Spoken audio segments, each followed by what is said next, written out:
Well, Easter continues, and the joy of the resurrection continues to fill the church, and we look at the whole Easter event even more closely now. So let's begin with a Bible quiz. If I were to mention the names of any number of disciples and ask you to write down one word that comes to mind, we might have some interesting responses. If I were to mention Judas, many of you would write down betrayal, but not everyone. If I were to call out the name Simon Peter, many of you would write down the word rock, because Jesus said, "On this rock I will build my church." But not everyone would write down rock. But if I called out the name of Thomas, almost everybody would write down doubt, as in doubting Thomas. This is an apostle who has a very unfortunate nickname. Because, in fact, Thomas is a man of remarkable faith. And in the Gospels, in the first three Gospels in the New Testament, there's really almost no mention of Thomas. We don't find much about him until we get to the Gospel of St. John. And in St. John, we find out about him with about 150, 160 words. There's not a lot here. But in today's Gospel reading from the 20th chapter of St. John, we begin to find out more about this Thomas. Because if you recall, earlier in the Gospel of St. John, as Jesus turns his face toward Jerusalem and shows his full intent to go to Jerusalem and there to be killed, Thomas is the one who responds, "Then let us go that we may also die with him." And so Thomas, right from the beginning, is showing tremendous courage and tremendous faith. But we don't remember him for that. We remember him for his doubt. We remember him from this 20th chapter of St. John's Gospel. But also in the 20th chapter, what we're going to find is Thomas making a remarkable confession of faith. That when he realizes that it's Jesus standing in front of him, he cries out, "My Lord and my God." And it's just about the only place where the divinity of Christ is unequivocally stated. "My Lord and my God."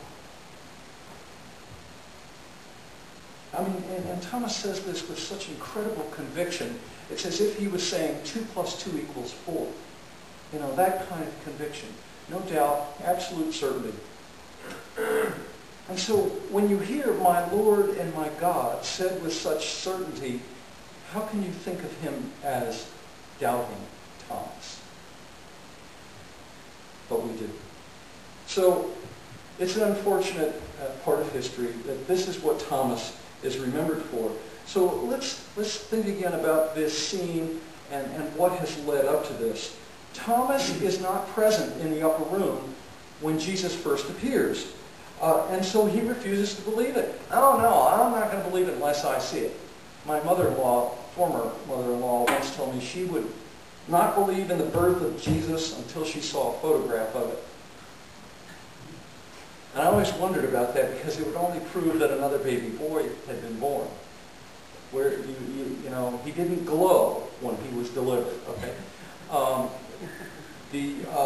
But Thomas, he didn't see it. "I'm not going to believe it." He said, "Unless I see the print of the nails in his hands and put my hand into his side, and unless I will not believe." And so when Jesus reappears, when he appears the second time in the upper room, he turns and speaks directly to Thomas and offers him a chance to do exactly what he claimed he needed. In verse 27 it says, "Then Jesus said to Thomas, 'Put your fingers here and see my hands. Reach out your hand and put it into my side. Stop doubting and believe.'" Stop doubting and believe.